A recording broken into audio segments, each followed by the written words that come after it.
Hello दोस्तों, welcome back to GK master classes. कैसे हैं आप सब लोग? आई होप आप सभी ठीक होंगे। तो दोस्तों, आज मॉक टेस्ट सेकंड है हमारा, जो 25 मार्क्स का इंडियन जीके है।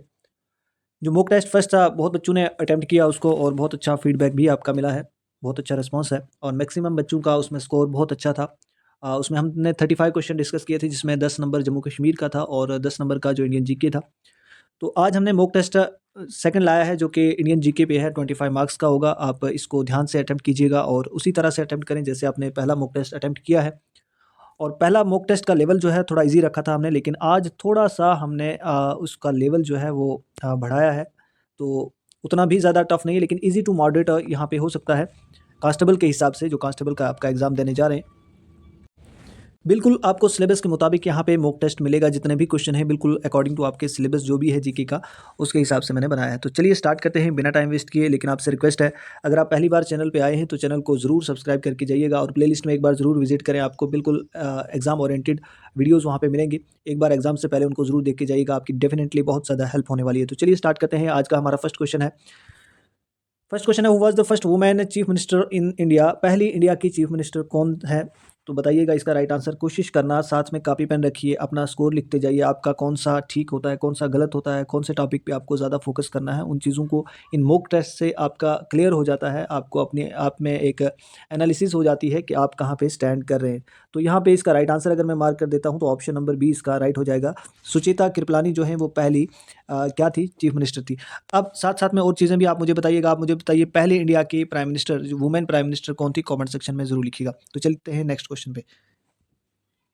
नेक्स्ट क्वेश्चन है ये थोड़ा सा, who was the PM of Britain during the revolt of 1857? Question में पूछा जा रहा है कि ब्रिटेन का प्राइम मिनिस्टर कौन था। याद रखिएगा, यहाँ ब्रिटेन के प्राइम मिनिस्टर की बात हो रही है कि जब 1857 का विद्रोह हुआ, यानी रिवोल्ट ऑफ 1857 था, तब ब्रिटेन में प्राइम मिनिस्टर कौन था? तो वो थे ऑप्शन नंबर बी इसका राइट हो जाएगा। ठीक है, ऑप्शन नंबर बी इसका राइट है। लेकिन अगर यहीं पे पूछा जाए कि रिवोल्ट ऑफ 1857 के टाइम में इंडिया में वाइस राय कौन थे, तो याद रखिएगा लॉर्ड कैनिंग थे। ठीक है, ये एग्जाम में पूछा जाता है इसलिए बता रहा हूँ। लॉर्ड कैनिंग जो है वो वाइस राय थे कब? जब रिवोल्ट ऑफ 1857 है। लेकिन यहाँ प्राइम मिनिस्टर ऑफ ब्रिटेन पूछा गया है, तो याद रखिएगा। ठीक है, इंपॉर्टेंट है।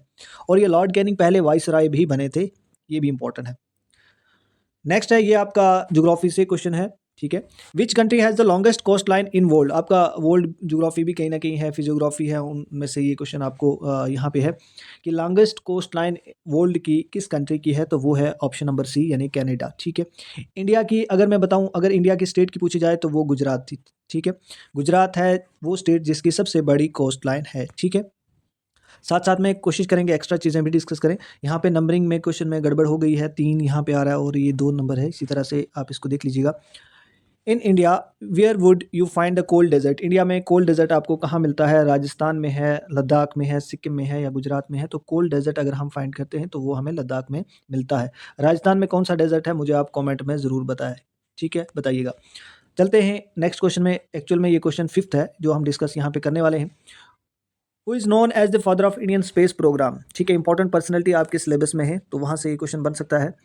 Father of Indian space programme कौन है, मुझे बताइएगा। आई होप आपने भी आंसर राइट मार्क कर लिया होगा। तो इसका जो राइट आंसर है दैट इज़ विक्रम साराभाई। देखिए, मैं आपसे फिर बार बार कहता हूँ कि ये टाइम आपका रिवीजन का है। जितना आपने पढ़ा है उसको, वो आपका इनफ है। कुछ चीज़ें आप ऐड ऑन उसमें कर सकते हैं, लेकिन अब जो है आप रिवीजन करिएगा, एमसीक्यूज़ लगाइएगा। जहाँ से भी आपको एमसीक्यूज़ मिलते हैं, जिस चैनल से आपको एमसीक्यूज़ मिलते हैं, आप करिएगा। क्वेश्चन मिलते हैं उनको प्रैक्टिस करिएगा, क्योंकि आपका एग्जाम जो है वो एमसीक्यूज़ बेस है और आपके आप कंसेप्ट जो क्लियर होंगे वो एमसीक्यूज़ से ही होंगे। तो आप ज़्यादा से ज़्यादा कोशिश करिए उनको वहाँ से रिवीजन करिए। अगर आपके पास पीडीएफ है तो उनसे रिवीजन करिए। हाँ, अगर आप रिवीजन के लिए नोट्स लेना चाहते हैं, आपके पास नोट्स नहीं है, तो यहाँ पे दिखेगा आपको बहुत बेस्ट नोट्स यहाँ से मिलने वाले हैं। पीवाईक्यूज़ लगाइए इस टाइम पे। 1000 पीवाईक्यूज़ यहाँ से हम प्रोवाइड आपको कर रहे हैं। आपको 1000 इंडियन जनरल नॉलेज के क्वेश्चन आपको वन लाइनर मिल रहे हैं। 1000 जम्मू कश्मीर के रिवीजन के लिए आपको मिल रहे हैं। ठीक है, ये पीडीएफ फॉर्म में आपको मिलेंगे। इंग्लिश के आपको 100 मिलेंगे। 400 आपको टॉपिक वाइज जो आपका इंडियन जीके है 25 मार्क्स का, उसके 400 क्वेश्चन आपको एमसीक्यूज़ फॉर्म में मिल जाएँगे। आपको जम्मू कश्मीर जनरल नॉलेज के एमसीक्यूज़, ऊपर वन लाइनर हमने बात की, यहाँ पे एमसीक्यूज़ हैं जो कि 600 प्लस हैं। कंप्यूटर के 600 प्लस एमसीक्यूज़ हैं एवरीडे साइंस के, ये वन लाइनर क्वेश्चन है दोस्तों। 400 प्लस क्वेश्चन जो है एवरीडे साइंस के आपको मिल रहे हैं। उसके बाद इंडियन हिस्ट्री के क्वेश्चन 200 आपको मिलेंगे, 200 100 जो है इंडियन पॉलिटी के हैं, 100 इंडियन इकोनॉमी के हैं, 100 इंडियन ज्योग्राफी जो कि मोस्ट इंपॉर्टेंट है, 100 जो है वर्ल्ड ज्योग्राफी के, 300 कंप्यूटर के वन लाइनर क्वेश्चन दोस्तों आपको मिल रहे हैं, और 15 मॉक टेस्ट जीके के आपको मिलेंगे। इनमें 2 फुल लेंथ मॉक टेस्ट भी होंगे, बाकी 20-25 नंबर के आपको अवेलेबल हो जाएंगे। तो ये आपकी रिवीजन के लिए बहुत इंपॉर्टेंट है। और क्योंकि इस टाइम पे आप कोशिश करिए ज़्यादा से ज़्यादा क्वेश्चन लगाइएगा, आपके कंसेप्ट वहाँ से भी क्लियर होंगे, फैक्चुअल चीज़ों को पढ़िएगा। समय बहुत कम है, अगर मैं कहता हूँ आप इनको भी एक बार पढ़ेंगे, अगर आपने अभी तक कुछ नहीं पढ़ा है तो इनको ज़रूर लीजिएगा। ये उन बच्चों के लिए हमने फ्रेम किया है जो बच्चे कहीं से कोचिंग एफर्ट नहीं कर पाते, टाइम कम है, या रिवीजन करनी है तो पता नहीं चल रहा है कहाँ से रिवीजन करें, तो ये बिल्कुल आपको पीडीएफ फॉर्म में मिलेंगी। 40+ पीडीएफ आपको ये अवेलेबल हो जाएंगी। कि प्राइस देखिएगा जस्ट 149 में, ठीक है। ओरिजिनल प्राइस 699 है, और यहाँ पे 149 में ये सारी चीज़ें अवेलेबल हो जाएंगी। करना क्या है आपको, ये कॉन्टैक्ट नंबर गिवन है, इस पे मैसेज करिए। और हाँ, एक और बात है, जो चीज़ें मैं यहाँ क्लियर ऑलरेडी बता देता हूँ आपको कि ये चीज़ें हैं, फिर व्हाट्सएप पे पूछने का आपका कोई मकसद नहीं होता कि क्या मिलेगा इसमें, क्या नहीं मिलेगा। ये आपके सामने है, इसमें एक भी चीज़ आपको कम नहीं मिलेगी, सारी चीज़ें आपको विद इन सेकंड में आपको मिल जाएंगी। आपने सीधा क्या करना है, पेमेंट करके स्क्रीनशॉट भेज दीजिएगा, आपको वहाँ से खुद ही सारा मटेरियल जो है वो मिल जाएगा। तो आप वहाँ पे बार-बार क्वेरीज़ मत करिएगा। बहुत सारे बच्चे आते हैं, सर इसमें क्या मिलेगा, इसमें क्या मिलेगा, तो पर्सनली सबका रिप्लाई करना इम्पॉसिबल हो जाता है, बहुत डिफ़िकल्ट होता है, उतना समय नहीं होता। तो आपको अगर चाहिए रिवीजन के लिए नोट्स, और मैक्सिमम बच्चों ने इनको लिया भी है, तो आप भी ले सकते हैं। ये हमने बिल्कुल आपके एग्ज़ाम को ध्यान में रखते हुए ये चीज़ें बनाई हैं। तो चलिए बिना टाइम वेस्ट किए आगे चलते हैं। Which Indian language is the oldest documented and has classical literature like a Sangam text, ठीक है। क्वेश्चन पूछा जा रहा है कि ओल्डेस्ट डॉक्यूमेंट जो है एक इंडियन लैंग्वेज में बनाए गए हैं, और उसमें संगम टेक्स्ट भी जो संगम एज की लिखी गई हैं, तो वो कौन सी लैंग्वेज है। ये थोड़ा सा आपके लेवल से क्वेश्चन जो है वो हम मॉडरेट कह सकते हैं। तो ये है तमिल। जिन्होंने हिस्ट्री पढ़ी होगी आराम से इसका आंसर कर लेंगे, ठीक है। ये क्वेश्चन नंबर एक्चुअली में 7th क्वेश्चन है, यहाँ पे नंबरिंग में गड़बड़ हुई है। Which of these countries is a founding member of Asian, ठीक है। आपके सिलेबस में सार्क है, आपके सिलेबस में एशियन है, तो आपको क्वेश्चन आ सकता है एशियन के फाउंडिंग मेंबर कौन है। बात की गई है फाउंडिंग मेंबर की, तो इसमें ऑप्शन नंबर सी इसका राइट हो जाएगा, मलेशिया, ठीक है। नेक्स्ट चलते हैं, क्वेश्चन नंबर 8 है ये। What element is use in the manufacture of light weight aircraft because of its high strength to weight ratio, तो कौन सा इनमें से एलिमेंट यूज़ होता है लाइट वेट एयरक्राफ्ट को मैन्युफैक्चर करने में, मुझे बताइएगा इसका राइट आंसर क्या होगा। चलिए इन्हीं 2 ऑप्शन में से बताइए। तो ये है एल्युमिनियम, ठीक है। थोड़ा सा पेपर का लेवल मैंने कोशिश की है इंक्रीज़ करने की, राइज अप करने की। तो आप क्वेश्चन नंबर 9 है, द राजीव गांधी खेल रत्न अवार्ड, या जिसे अब नाम चेंज किया है मेजर ध्यानचंद खेल रत्न अवार्ड रखा गया है, ये किस फील्ड में दिया जाता है। लिटरेचर में, साइंस में, स्पोर्ट्स में, या सिनेमा में। आई होप आपने भी राइट आंसर कर लिया होगा, ये स्पोर्ट्स में दिया जाता है, ठीक है। खेल रत्न, तो खेल मीन स्पोर्ट्स, ठीक है। नेक्स्ट है, election commission of India was established, आपके सिलेबस में पॉलिटिकल इंस्टीट्यूशंस हैं, ठीक है। तो वो भी कहीं ना कहीं आपके सिलेबस में है, तो वहाँ से क्वेश्चन है। ऑप्शन में यहाँ पे दे देता हूँ 1951, 1950, ठीक है। तो राइट आंसर मार्क कर लीजिएगा इनमें से। इलेक्शन कमीशन जो है वो 1950 में इस्टेब्लिश हुई है, ठीक है। नेक्स्ट चलते हैं, the preamble of Indian constitution declare India to be, ठीक है। प्रेम्बल क्या डिक्लेयर करते हैं इंडियन कॉन्स्टिट्यूशन को, कि इंडिया क्या है। तो प्रेम्बल में आपने पढ़ा होगा, ये वर्ड सॉरन है, सोशलिस्ट है, सेक्युलर है, डेमोक्रेटिक है, और रिपब्लिक है। इसका जो आंसर हो जाएगा ऑप्शन नंबर बी है। देखिए अभी तक अगर आपके 11 क्वेश्चन हमने डिस्कस कर लिए हैं, 11 में से अगर आपके 9 क्वेश्चन ठीक हैं तो आपकी तैयारी बहुत अच्छी है। अगर इससे कम है तो आप मेहनत करिएगा, और बहुत ज़्यादा मेहनत करने की ज़रूरत है अगर आप सिलेक्शन पाना चाहते हैं। क्वेश्चन नंबर ये 13 है, which article of Indian constitution ensure equality before the law. ये फंडामेंटल राइट्स में से क्वेश्चन है, आपका आपके सिलेबस में है। डिटेल वीडियो हमने इन सभी टॉपिक पे जो इंडियन जीके आपका है उस पे जो 25 मार्क्स का है डिटेल वीडियो आपको मिल जाएगी, प्लेलिस्ट में ज़रूर जाइएगा। पहले थ्योरी डिस्कस की, उसके नीचे हमने एमसीक्यूज डिस्कस किए, तो आप ज़रूर जाके देखिएगा। यहाँ पे राइट आंसर अगर मैं मार्क करता हूँ तो ऑप्शन नंबर सी जो है राइट हो जाएगा, आर्टिकल 40। नेक्स्ट है, which body is responsible for implementing the directive principle of state policy, GPSP जिन्हें शॉर्ट में कहते हैं। ये एक गाइडलाइन होती है दोस्तों, ये किसी भी उस पर बाइंडिंग नहीं होता है कि वो इम्प्लीमेंट करे या ना करे कोई स्टेट, या ये जस्टेबल भी नहीं होते हैं, ये नॉन जस्टेबल होते हैं। तो इनका मुझे बताइएगा कि कौन सी बॉडी रिस्पॉन्सिबल होती है इनको इम्प्लीमेंट करने में, तो वो होती है दोस्तों स्टेट लेजिस्लेचर, ठीक है। ऑप्शन नंबर डी इसका राइट हो जाएगा, सॉरी ये इसका पार्लियामेंट है, ऑप्शन नंबर ए इसका राइट आंसर है। नेक्स्ट है, which is the longest river in the world, world का लॉन्गेस्ट रिवर आपने बताना है, ऐसे ही बता दीजिए बिना ऑप्शन के, अगर आपकी तैयारी अच्छी है। तो लॉन्गेस्ट रिवर जो वर्ल्ड का है तो वो है नाइल रिवर, ठीक है। ये कहाँ पे है? अफ्रीका में है। अब लार्जेस्ट बताइएगा, ये अमेज़न है, ठीक है। लार्जेस्ट जो है अमेज़न है, लेकिन इसका जो राइट आंसर है वो ऑप्शन नंबर डी है, नाइल रिवर। ठीक है दोस्तों, चलते हैं नेक्स्ट। ये थोड़ा करंट से आपका क्वेश्चन है। Which country successfully launch the world's first 6G satellite in 2020? 2020 में 6G सैटेलाइट कौन सी कंट्री ने लॉन्च की है? इंडिया, यूएसए, रशिया या चाइना? ठीक है दोस्तों, कल जो हमने मॉक बनाया था, जो आपने मैक्सिमम बच्चों ने अटैम्प्ट किया है, उसका लेवल थोड़ा सा ईजी था, और आज कोशिश की है थोड़ा सा लेवल जो है वो इंक्रीज़ किया है। तो यहाँ पे जो राइट आंसर हो जाएगा ऑप्शन नंबर डी, इसका राइट आंसर हो जाएगा, चाइना।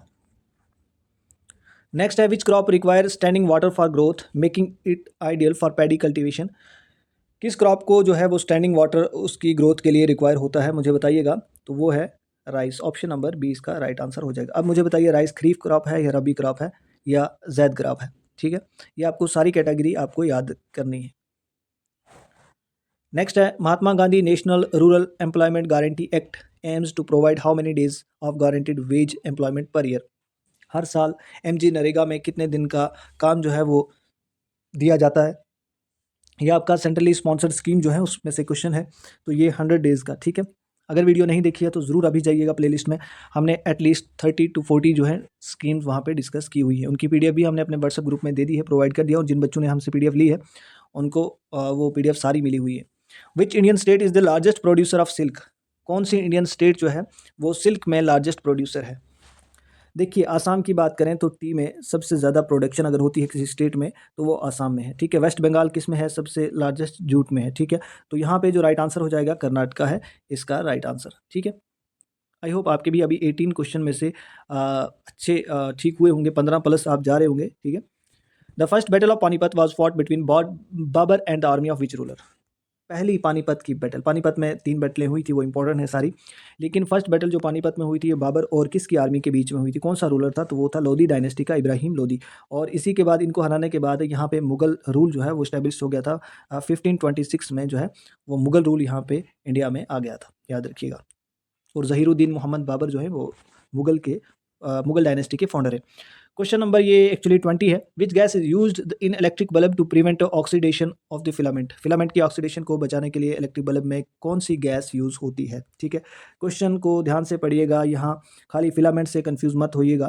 तो यहाँ पे जो राइट आंसर है, यहाँ गैस का पूछा गया है, तो ये है आर्गॉन गैस, ठीक है। याद रखिए ऑप्शन नंबर 20 का राइट आंसर हो जाएगा। ये आपका क्वेश्चन था एवरीडे साइंस में से, कोशिश की है मैंने हर एक टॉपिक कवर करने की। ये 21 क्वेश्चन है। Who was the first Indian to win an Oscar? Oscar जो है पहले इंडियन कौन थे जिन्होंने इसको विन किया था? यहाँ पे ऑप्शन है, राइट आंसर मार्क कीजिएगा। तो इसका राइट आंसर जो है वो बन्नू अथिया है, ठीक है, जो पहली थी जिन्होंने क्या किया था, ऑस्कर जीता था। ऑप्शन नंबर 20 का राइट आंसर हो जाएगा। नेक्स्ट क्वेश्चन है, which river flows through the Sundarban delta? कौन से रिवर जो है वो सुंदरबन डेल्टा में से फ्लो करते हैं? क्या मेघना है, गंगा है, ब्रह्मपुत्र है? तो ये सारे जो है ये सुंदरबन डेल्टा में से फ्लो करते हैं, या सुंदरबन डेल्टा को बनाने में भी इन्हीं रिवर्स का रोल है, ठीक है। आई होप आपका स्कोर बहुत अच्छा चल रहा होगा, और कमेंट आप ज़रूर कीजिएगा, कमेंट में अपना स्कोर भी लिखें कि आपके 25 में से कितने ठीक होते हैं, आपकी तैयारी किस लेवल की है। नेक्स्ट है, the concept of fundamental duties was added to the Indian constitution by which amendment? Question पूछा जा रहा है फंडामेंटल ड्यूटीज जो हैं किस अमेंडमेंट में हमारे संविधान में ऐड हुई हैं? तो वो हुई हैं 42nd अमेंडमेंट। 42nd अमेंडमेंट को ही मिनी कॉन्स्टिट्यूशन भी कहते हैं, क्योंकि इसमें बहुत ज़्यादा चीज़ें जो हैं वो ऐड ऑन हुई थी, तो इसलिए इसको मिनी कॉन्स्टिट्यूशन कहा जाता है। 44th अमेंडमेंट में जो आपका राइट टू प्रॉपर्टी था दोस्तों, उसको रिमूव किया गया था, ठीक है, वो भी याद रखिएगा। लेकिन यहाँ पे जो right answer option number A इसका राइट आंसर हो जाएगा। 73rd अमेंडमेंट क्या था? ये पंचायती राज के साथ डील करता है, याद रखिएगा, पूछा जाता है एग्जाम में पंचायती राज। और 86th अमेंडमेंट जो है एजुकेशन के साथ डील करता है, इसको भी याद रखिए। ये क्वेश्चन नंबर 24 है, ठीक है। नंबरिंग में गड़बड़ हुई है, मैंने ऑलरेडी बताया है। Under which article is right to privacy recognised as a part of right to life in India? कौन से आर्टिकल में राइट टू प्राइवेसी को रिकॉग्नाइज किया है एक हिस्सा किसका? राइट टू लाइफ का। तो कौन सा आर्टिकल है वो? आर्टिकल 21, ठीक है। मैंने कहा था जब इमरजेंसी लगती है या प्रेसिडेंट रूल लगता है तो सारे आपके फंडामेंटल राइट्स जो है वो छीन लिए जाते हैं। इन दोनों आर्टिकल को छोड़ के आर्टिकल 20 और आर्टिकल 21 को बाकी सारे फंडामेंटल राइट्स आपसे ले लिए जाते हैं, ठीक है। तो ये याद रखना। ये 25th क्वेश्चन है, आज का लास्ट क्वेश्चन आज के इस सेशन का, आज के इस मॉक टेस्ट का। Which lake is known as the largest fresh water lake in India? Largest fresh water lake India की कौन सी है? तो बताइए राइट आंसर। इसका जो राइट आंसर है दैट इज वुलर लेक। कहाँ पे है? बांडीपुर में है, ठीक है। पूछा जाता है एग्जाम में, ये लार्जेस्ट फ्रेश वाटर लेक है। डल लेक कहाँ है? श्रीनगर में है। ये मुझे पुलिकेट लेक जो है आप मुझे कमेंट सेक्शन में बताएंगे, ठीक है। तो ये था आज का मॉक टेस्ट। आई होप आपने स्कोर अच्छा किया होगा। 25 में से आपके कितने ठीक होते हैं कमेंट सेक्शन में ज़रूर बताइएगा। और नेक्स्ट मॉक टेस्ट किस टॉपिक पे चाहिए, क्या जनरल नॉलेज पे ही चाहिए या बाकी किसी सब्जेक्ट पे चाहिए, वो भी हम लेकर आएंगे। लेकिन आप रिवीजन इस टाइम में ज़रूर करिएगा, क्योंकि ये समय आपकी रिवीजन का है। आप कितना भी पढ़ लो, आपकी सिलेक्शन तभी पॉसिबल होती है जब आपकी रिवीजन अच्छे से हो, जो पढ़ा है उसको अच्छे से आपने कहीं मॉक लगाया हो, आपने उसको एमसीक्यूज देखे हो। तो उसके लिए हमने बिल्कुल आपके लिए बेस्ट और टाइम सेविंग नोट्स जो हैं यहाँ फ्रेम किए हैं, जो सिर्फ एमसीक्यूज और वन लाइनर बेस्ड होंगे। तो आप ले सकते हैं। ये प्राइस है आपके सामने 149 में। मुझे नहीं लगता इससे कम प्राइस में आपको इतने सारे क्वेश्चन, ये ऑलमोस्ट दोस्तों 5000 प्लस क्वेश्चन बनते हैं, ये आपको अवेलेबल हो रहे हैं, ठीक है।